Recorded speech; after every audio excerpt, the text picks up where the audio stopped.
The Barn Bulletin is back. And it's back with a bang with the Project Orpheus Special.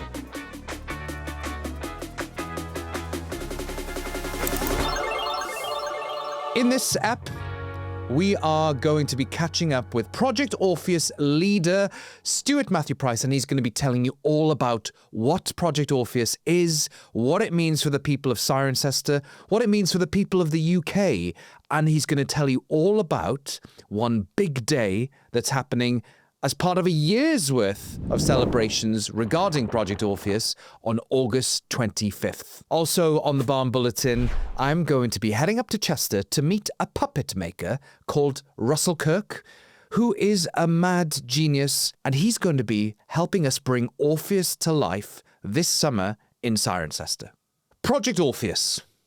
200 years since the Orpheus mosaic, the Roman Orpheus mosaic, was discovered in Cirencester.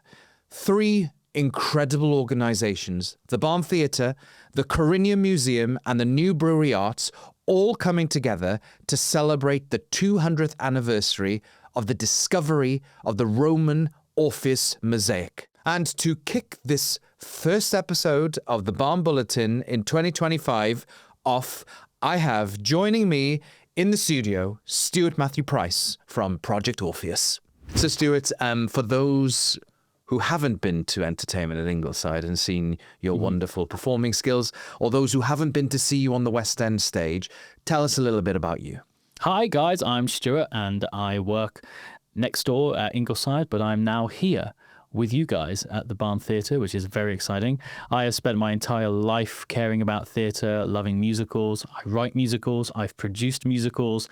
It's my life, and it's really cool to be hanging with you, especially as we've known each other for so long, to actually now be collaborating and working together. It's awesome, man. 100%, and you are the project producer, the community producer for Project Orpheus. So let's just get straight down to the point. Yeah. What is Project Orpheus? It is a year-long celebration of the bicentenary since the discovery of the Orpheus mosaic that is in the Corinium Museum. So silly people like me who don't understand the word bicentenary, what does that mean? It essentially means 200 years ago, some archaeologists... Wow. What does that mean? I have no idea what that word means. 200 years ago, some archaeologists were digging a lot of Barton Farm around the corner and discovered this mosaic, this epic, huge mosaic of Orpheus. And this is from Roman times? From Roman times, yeah. Mm-hmm. And they excavated it, and it's now on display at the Corinium Museum.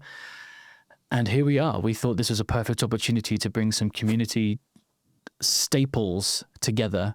And we put a bid in for the National Lottery Heritage Fund, which was successful. And now we've got money to put on this year-long event, culminating in one epic day. And that's not just the barn, right? It's not just the barn, no. So who are the other partners that are involved? We've got the Corinium Museum, who are obviously housing this incredible mosaic. And then also New Brewery Arts, who are like this sort of staple of creativity as far as arts and crafts and also mosaic making.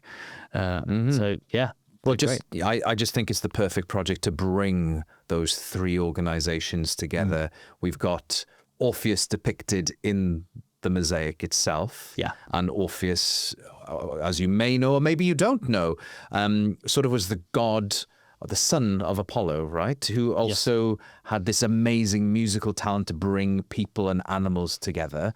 It's part of a Roman mosaic. So you have the history element, which is the Corinium Museum, and it's a mosaic. So the New Brewery Arts, it's sort of just all in a mad way makes perfect sense in this town to be celebrating this topic. Absolutely. So the activities, a year's worth of activities to celebrate this. What's the centerpiece event? Well, the centerpiece event ends up being on Monday, the 25th of August. That's Bank Holiday, right? Bank Holiday Monday, yep.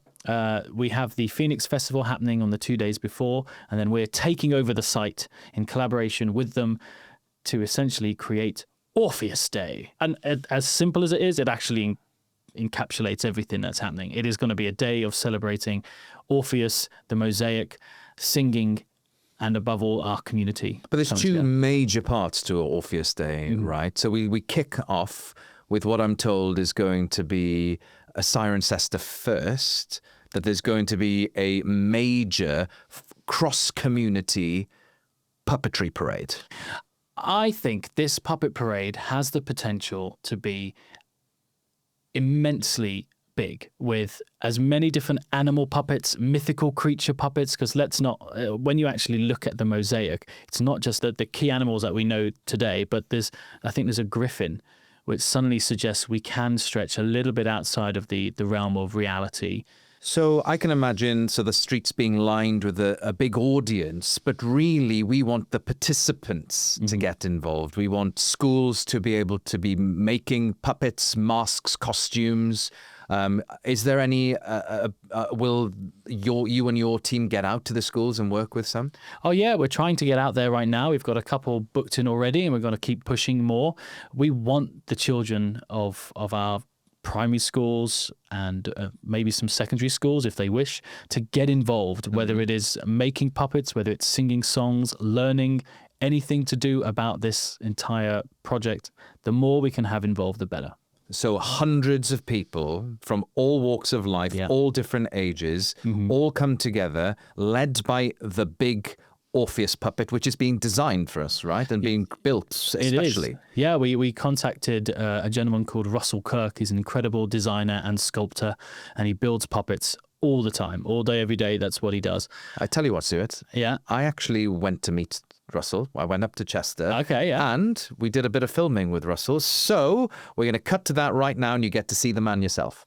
I'm here in Chester, where I'm going to see the animals that are going to swarm Cirencester on August the 25th for Orpheus Day. Oh my days. Look at this. When you tell people what you do with your lives, what do you say? Colouring in, mostly. Wow. The puppetry empire. Most of them belong to the Midsummer Watch. It's a medieval parade, goes back to 1420 or something like that. Using this list, which was compiled by the guilds, we've just rebuilt the whole parade. Unbelievable. This is the mouth of hell. Amazing. I mean, someone in a theatre somewhere spent £1,000 on having silver eyes when you've just gone and got Christmas baubles. I just love that. So, like, simplicity. We always build them so they've got their own movement, so we don't have a lot of professional puppeteers. The puppet does the work. By themselves. There's definitely echoes of Game of Thrones. They look like the White Walkers. This was a commission for a guy who runs a wizard school. The idea was the kids come and guess the name of the unicorn by whispering into its ear. Wizard school calls you up and says, can you make me a unicorn? And for anyone else in the world, that's a weird question, right? And we run, as I say, about 20 parades from here. We also got to Manchester and Liverpool. We're in France this year as well. So we get about. And it's just you two? Yeah, mostly, yeah. Nobody else, we work with him. Look at this. I can imagine that this looks pretty darn good. I'm not putting that on. So you've met Russell. Russell will be the person who we are working with incredibly closely to design the big Orpheus puppet, but also the puppets that we will be going into the schools to make to be part of the parade. So Russell has the workshops that he does here in Chester. He will be delivering those to a team of workshop leaders in the Cotswolds to go around schools and in the community to make stuff like this. Russell said something really interesting earlier. I said, why don't you do this for theatre? And he said, the street is our theatre. And I loved that. I see my mate over here. Do you want to put it on? Yeah. Or put it on me? Breathe in. He's coming for you. And there is something quite amazing about you just standing here having a conversation with a devil on your shoulders. I feel more comfortable when I have a devil On my shoulders. to me. His toenails cut, look at this. Okay, so this goes over this shoulder. The head is done with the stick there. Aha. Suture. Born for you, that one. Yeah, I know. I haven't done any physical theatre since drama school. This is the battle that nobody ever thought. A dragon and an octopus. And then the butterfly comes in. He's pissing me off, so... What do you think, Alex? Do you think I've got a future in this? When it comes to the school's workshops, would you have a design in mind? Yeah, so I would go in with 4 or 5 different designs for different age groups. Yeah. And then we'd run the workshop, a class of kids, 30 kids, with the idea to make it during the day. What could it become? Well, obviously the iconic Orpheus puppet in the middle of it, and I'd see hundreds of animals arriving from different points. So as the parade wanders through Cirencester, it's joined by these circles of animals from the mosaic. So you have the birds flying in from all directions. So there's a big feeling of Cirencester coming together on this journey with Orpheus. Incredible, incredible. And you're gonna come down, right? We're gonna... That's Orpheus Parade, which is gonna be the starting point of Orpheus Day on the 25th of August. If it's anything like what I've seen today, it is going to be just the best day in Cirencester ever. I just want to say I think Chester is quite incredibly lucky to have you, Russell, and we feel blessed to borrow you for a day, but also in the run-up, coming down to make sure those workshop leaders can deliver to the schools and the community groups and make these puppets, and we just can't wait for the 25th. It's going to be amazing. It's going to be. Thank you so much for your time as well. Thank you. Thanks, guys. Enjoy that cider. Where are you going to go for it? Welcome, join us. Unless you're getting off. I won't make it back. Alex, you want to have a couple of ciders, mate? Yeah, Alex can stay with you. That's the sort of thing you do. See you later. So as you can see, I had probably a little bit too much fun up in Chester with Russell. But what a legend, and I cannot wait to see what he brings to the party when it comes to that puppetry parade. Most definitely, yeah. But that isn't just the only thing that's happening on Orpheus Day, right? No, that's one part. So what's the main event, Stuart? Please tell me. We have a brand new song. We had a song commissioned to be written called A Song for Orpheus. And I think it was a talk about how big can we make this? Who can we go to that can bring a bit of clout to this project and legitimize what we're trying to do? And my brain started going, and I was like, you know what? We need to go to one man that I know is commercial, but also is a fantastic choral writer. Mm-hmm. And I went to Howard Goodall. Now, he is, for those who do not know Howard Goodall, he has written the theme tunes to The Vicar of Dibley, Blackadder, Red Dwarf, which I personally grew up on, so I loved it. But he's also written incredible pieces of choral music and Western musicals like The Hired Man. Bend It Like Beckham, Bend the It musical. Like Beckham, the musical, Yes. was definitely him. And Love Story, if anyone's ever seen the film Love Story, he adapted that into musical. Like, the man is ridiculous, and his ability to write melody is just stunning. I feel like he's the man to approach, and he thankfully said yes and brought on board this incredible Irish poet who, by chance, maybe for us, happens to have released a series of poetry books on Orpheus and the history of Orpheus. Oh, really? So Theo Dorgan is the name of the gentleman, and he has penned a lyric which is very poetic, but it is beautiful. And I think that juxtaposition between sort of a contemporary choral piece with more of a poetic lyric is actually quite beautiful. So we have the song commissioned. We have the song, yep. We've heard it, we like it. Mm-hmm. What happens next? Well, now we need people to sing it. Mm-hmm. And there's 2 ways for that to happen. One, you can join our community choir, because that's right, Yuan. We're making Cirencester Community Choir a reality. So here we are, trying to sing. Was that? I thought that was pretty good sell. I liked it. Thank you. But I did feel like I was getting told off. Oh, okay. You will join this choir. No, we thought we want to make Britain's biggest Orpheus choir. Yeah. Now, to do that, we've got 2 avenues to explore. It's a 2-pronged attack. Mm-hmm. Number one, how many members of our community can we get together to come and sing this song? So we are starting the Cirencester Community Choir for this project only. Who knows if it will go on after that, which will essentially be one Sunday a month, starting from May, where if you want to come and sing, whether you're a novice singer or you're a professional singer, you can leave all of that out the door. It is about being part of a group of people wanting to come together, socialize and enjoy singing, and then learn this song. And so if you're already part of a choir, we're not saying leave your choir and join this. We're saying, no, let's get all the choirs into a super group. Essentially, yeah, we're basically the Avengers of choirs right now. We're getting Perfect. I love it. You like that? Okay. Yeah. I thought you were shaking your head like, why would you say that? No, it's a wonderful, wonderful description. I want to be part of the Avengers of choirs. Yeah, let's get the best super choirs and bring them together for one ultimate event. Amazing. So that's one element of it. We are going to, for a few months up into the lead up to August, start learning the song, getting the choirs together, and just start to enjoy singing together. And there's no competition element to this, right? This is just about the power of having music in your life day to day. Yeah, because actually nothing sort of resonates more for people than music. Like whether you sing or not, I think if you're in a good mood, there's a certain song that you might put on. If you're in a bad mood, there's a certain song you might put on to cheer you up or dwell in that. But there's a bad mood. big difference, in my opinion, to listening to music and singing. Because for me, it brings me the greatest amount of joy when you just sing, whether it's in the shower or, outside in the garden or in the kitchen, or on a stage, as we've done. It is just the greatest feeling in the world.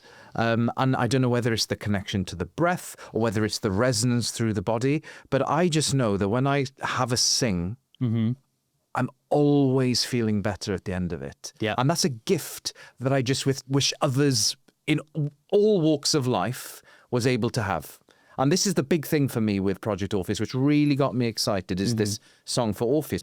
It's about making music part of every single day of your life, and more specifically, having singing be part of every single day of your life. Because I don't think there's any better quick fix to whatever your circumstances are than having a little bit of a sing-song.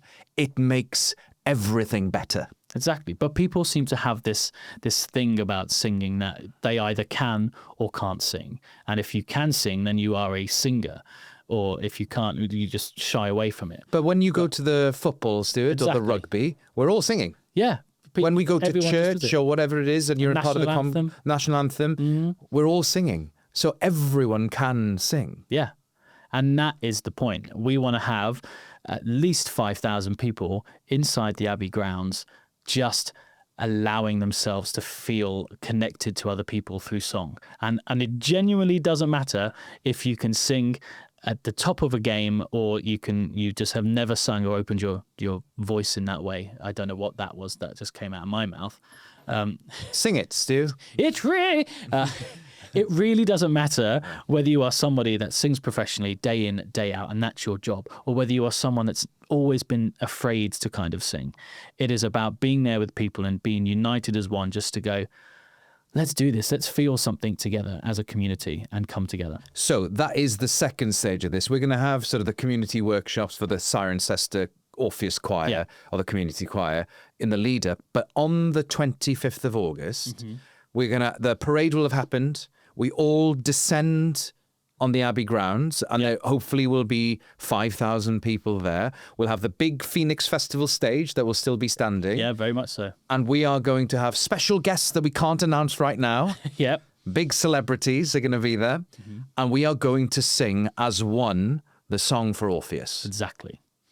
And it will hopefully not just feature our community choir, but if you are a part of a choir anywhere in the country, come and join us. Come and be a part of this choir. The whole point of this project is to try to expand our connection to music to as many people and as celebrate choral music, to celebrate choral singing, and just celebrate singing generally.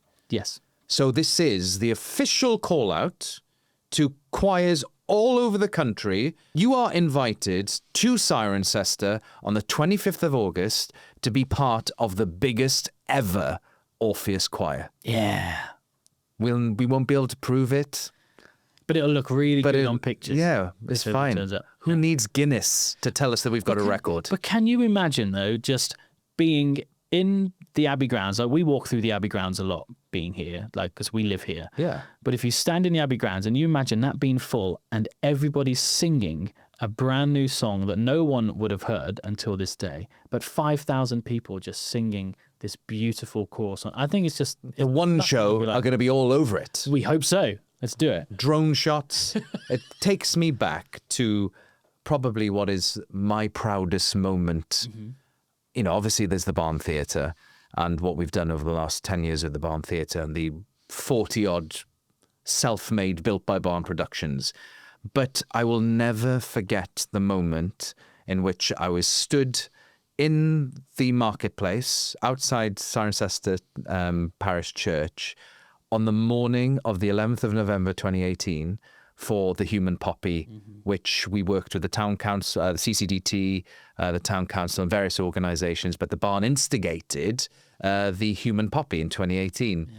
And I remember standing there, and I think everyone was meant to be arriving in about 5-10 minutes for the Human Poppy, which we had about 3,500-4,000 people turn up for it.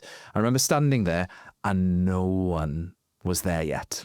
I'm going, oh my gosh, this is not going to work. Where are all these people going to come from?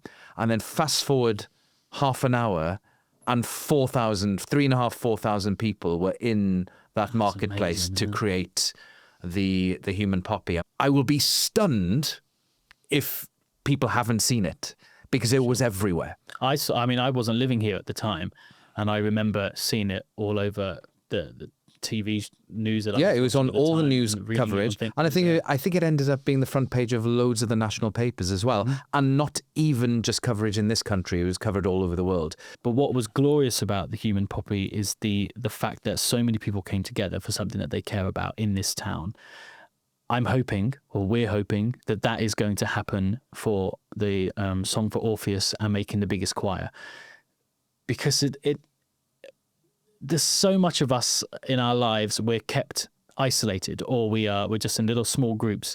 So to be able to come together and make something amazing happen, I think it's glorious. And one of the key things, Stuart, we have a wonderful lady who is from Cirencester who is just doing the most phenomenal things. Daisy May Cooper from this country was so instrumental in helping with the Human Poppy. Don't we want Daisy to come back to do this? To come and be a part of the Song for Orpheus? I think it'd be incredible. And I've recently just watched the LOL, the Laugh Out Loud show on Prime, which she was in. I mean, she's funny, but when you actually see her in her natural kind of habitat, you know, when she's that show was great because it showed comedians just being comedians rather than, you know, acting and being funny with it. Like, yeah, okay, she has a BAFTA. It's pretty cool. But like seeing her do that, like just be herself and how naturally funny she is. And she's such a wonderful character that I just think she's perfect for this kind of project. And she's got a great voice as well. I haven't heard her sing. She went to RADA. I know she went on the acting course, but she's got a fantastic... I've heard her sing Bring Him Home. Oh, right, okay. Valjean. Well, let's bring her home. Yeah. No, yeah. I mean, I have had no conversation with Daisy about this. We cannot promise Daisy May Cooper, but this is the official call out Daisy May Cooper. Daisy May Cooper. We did it in 2018 days. Let's do it again in 2025. And she has been amazing how she's always putting Cirencester on the map. It's always a topic in every conversation. I just saw an interview on BBC Radio 1, or probably Radio 1. She's that cool. It should be on Radio 1. Yeah. Where she is talking about Cirencester and mainly Lawrence Llewellyn-Bowen she's talking about. But between the two of them, they are really emphasising how awesome this place is. But isn't that just a testament to Cirencester? Like that, even celebrities at the top of their game, their sort of patriotism for the town, let's put it that way. Yeah, their pride, they in this love place. It. Yeah, they do, and I love it. Yeah, and now you love it. I may have got the bug. Yeah, I mean, I've moved my entire family here, so yeah, I kind of love it. Yeah. So, how can people get involved? Right. Well, essentially, if you go to our website, project-orpheus.com. It explains everything that's going on for Project Orpheus Day, and there is a section that is focused on the choirs. So if you want to be in the community choir, you can sign up there. If you want to be part of the big choir with your own choir, you can join up there. Just head to that website. All the information is there. You can sign up. There's a newsletter you can sign up to, and we'll update you all regularly, or follow us on social media. Stuart, thank you so much for coming in today, and we can't wait to hear more. Absolutely. I'll be back soon. So as you can see, folks, there is so much to Project Orpheus, and Stuart's going to be joining us again to tell us all about it. But one thing you can't miss that's happening today is that the Lego installation of Brickus Orpheus has now arrived at the Cranium Museum. This is the story of Orpheus and all the characters in Lego. Go on to the Cranium Museum website, go on to the Project Orpheus website, find out all about the Brickus Orpheus exhibition at the Cranium Museum, and get down there. For the big kids and the small kids and this kid, we're all heading down to the Cranium Museum to see Orpheus come to life. See you there. And that is all we've got time for the first Barn Bulletin of 2025. But unlike 2024, this will not be the last one. We'll see you soon.